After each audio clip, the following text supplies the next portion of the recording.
아침 말씀. 오늘 본문 말씀은 로마서 4장 1절에서 8절입니다.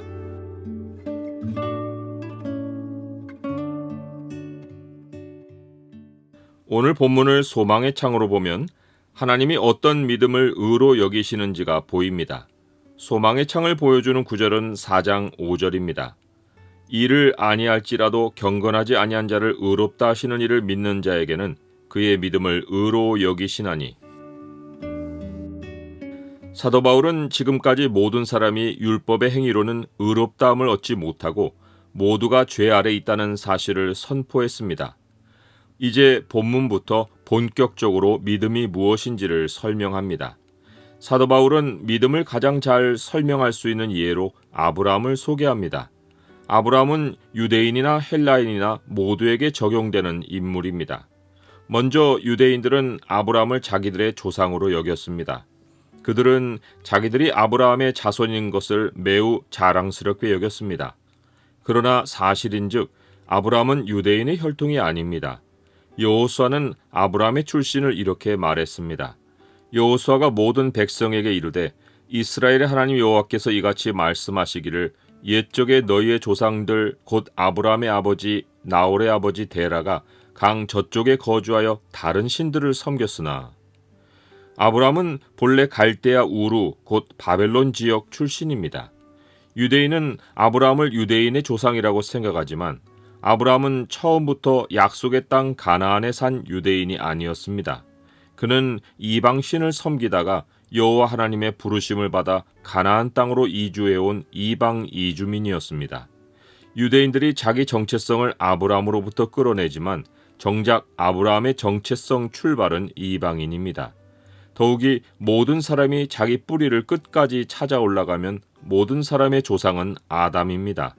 세상 그 누구도 민족의 정체성으로 자기를 자랑하는 것은 혈통의 뿌리를 반쯤 거슬러 올라가다가 멈춘 것입니다. 유대인이 아브라함이 자기 조상이라고 주장하는 것은 자기들도 이방 출신인 것을 자인하는 것입니다. 그런데 유대인들은 자기들이 아브라함의 자손인 것을 매우 강조하면서 정통 유대인의 뿌리는 모세 율법에 둡니다. 이것이 유대인들의 모순입니다. 자기들이 율법이 있는 백성이라는 것에 선민의식을 가지며 모세 율법이 없는 이방인들은 열등하게 취급합니다. 율법이 있는 자기들은 하나님이 택하신 언약 백성으로서 구원이 있고 이방인들은 언약 밖의 백성으로서 그들에게는 구원이 없다고 생각합니다. 이것이 얼마나 모순인가 하면 모세 율법은 아브라함보다 430년 후에 생겼는데 모세 율법 밖의 사람들에게 구원이 없다면 아브라함도 구원받지 못한 사람이 됩니다. 모세 율법이 정통 유대인의 뿌리이면 아브라함은 정통 유대인이 아닙니다. 그런데 어떻게 그들이 아브라함을 자기들의 조상이라고 말할 수 있습니까? 사도 바울은 아브라함을 예로 들어 믿음을 설명하며 유대인의 정체성을 올바르게 찾아줍니다. 유대인들은 믿음이 율법 외의 문제라고 말하면 귀를 닫을 텐데 율법 밖에 있던 아브라함을 믿음의 예로 들면 믿음을 자기 문제로 받아들일 수 있습니다. 아브라함은 유대인만 아니라 이방인과도 연관성이 있어 유대인과 헬라인 모두 믿음을 자기들의 경우로 받아들일 수 있습니다.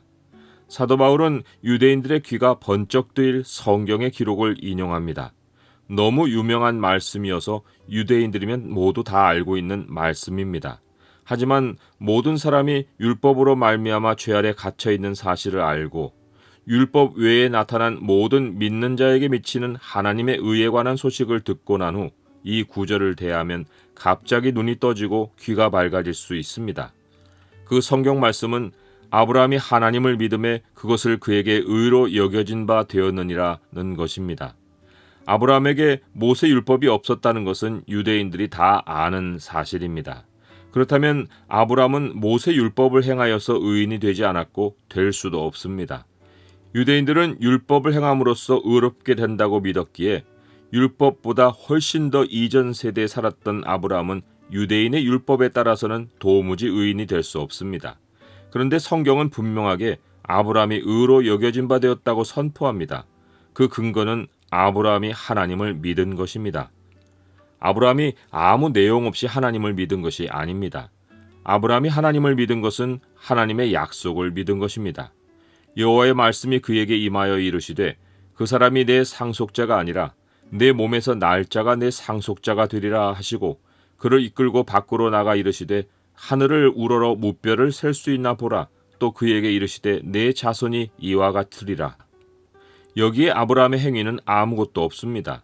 아브라함이 의롭다고 여겨질 때 그가 일한 것은 없습니다. 자기가 의롭다고 여겨진 일에 이만큼은 자기가 공을 세웠다고 주장할 것이 전혀 없습니다. 심지어 그는 경건하지도 않았습니다. 아내를 2번이나 위험에 빠뜨릴 만큼 자기 중심적이었습니다. 그러한 그에게 하나님은 약속을 주셨고 그는 그 약속을 의심하지 않고 액면 그대로 받았습니다. 그 순간 아브라함의 믿음이 그에게 의로 여겨졌습니다. 아브라함은 그의 믿음으로 하나님과 연결되었고 하나님의 뜻 안으로 들어온 사람이 되었습니다. 사람이 하나님과 연결되는 순간 죄는 끝납니다. 죄는 어떤 행동이기 이전에 하나님과 분리된 상태인데 사람이 하나님께 의로 여기심을 받는 순간 하나님으로부터 끊어진 현실은 종결됩니다. 죄의 불법이 사하심을 받고 죄가 가려짐을 받은 후로는 주께서 우리 죄를 인정하시지 않습니다. 의로 여겨진 사람은 하나님이 자기와 분리된 사람으로 보시지 않습니다. 율법은 잘 지키다가도 어기면 죄의 현실로 돌아오지만 믿음으로 의롭다 하심을 받은 사람은 죄로 돌아오지 않고 영원히 하나님의 은혜 안에 머뭅니다. 하나님이 죄의 행동은 다루시되 죄를 인정하지 않으십니다. 죄의 행동은 우리가 매일 사는 모습에 섞여 있지만 죄는 하나님과 분리된 영적 상태로서 우리는 다시 그 죄로 돌아가지 않습니다. 다윗은 이 사실을 일한 것이 없이 하나님께 의로 여기심을 받는 사람의 복이라 하고 찬양했습니다. 불법이 사함을 받고 죄가 가려짐을 받는 사람들은 복이 있고 주께서 그 죄를 인정하지 아니하실 사람은 복이 있도다. 신약에서 사도 요한도 같은 사실을 이렇게 말했습니다. 하나님께로부터 난 자마다 죄를 짓지 아니하나니 이는 하나님의 씨가 그의 속에 거하며 그도 범죄하지 못하는 것은 하나님께로부터 났음이라. 범죄하지 못한다는 것은 죄의 행동이 아니라 죄의 영역으로 돌아가지 못하는 것입니다. 하나님이 자기와 연결되게 하신 사람은 다시 죄로 돌아가지 못합니다. 믿음은 우리가 일한 것이 아니라 하나님이 우리를 위해 일해 주신 것입니다. 하나님은 우리에게 오셔서 하나님이 계시는 것을 알리고 하나님의 약속을 주십니다. 하나님이 우리의 눈과 귀를 열어주지 않으면 우리가 하나님이 계시는 사실을 인정하지 못하기에 우리가 하나님을 보고 인정하도록 우리 눈과 귀를 열어 하나님을 보게 하시고 하나님의 말씀을 깨닫게 하시고 하나님의 약속을 소망하게 하십니다. 믿음을 위해 무엇을 더 해주셔야 할 것이 없을 만큼 하나님은 모든 일을 다 해주시고 우리의 반응을 기다리십니다. 믿음은 우리가 하나님을 향해 처음으로 고개를 끄덕인 것입니다. 그것이 하나님을 얼마나 행복하게 하고 기쁘시게 하는지 모릅니다. 하나님이 우리를 자기에게로 끌어안으신 것이 죄와 영원한 결별이고 의의 영원한 시작입니다. 우리가 하나님이 우리에게 무슨 빚이라도 진 것처럼 우리 행위로 살고 하나님께 보상을 요구하면 하나님이 슬퍼하십니다. 여기에 하나님의 징계가 있고 우리의 고난이 있습니다. 우리가 어떤 삶의 문제에 부딪히든지 가장 먼저 할 일은 나의 행동을 멈추고 하나님의 은혜로 돌아가는 것입니다. 나와 함께 하시는 하나님을 인정하는 것입니다. 그리고는 하나님이 모든 삶에 대해 약속하신 말씀을 믿는 것입니다. 우리의 믿음으로 하나님은 일하십니다. 하나님은 우리를 위해 일하시기를 행복해 하십니다. 하나님은 믿음으로 사는 자에게 하나님의 행복을 함께 누리게 하십니다. 믿음은 하나님이 주신 최고의 선물이고 믿음은 최고의 복된 삶을 경험하게 합니다.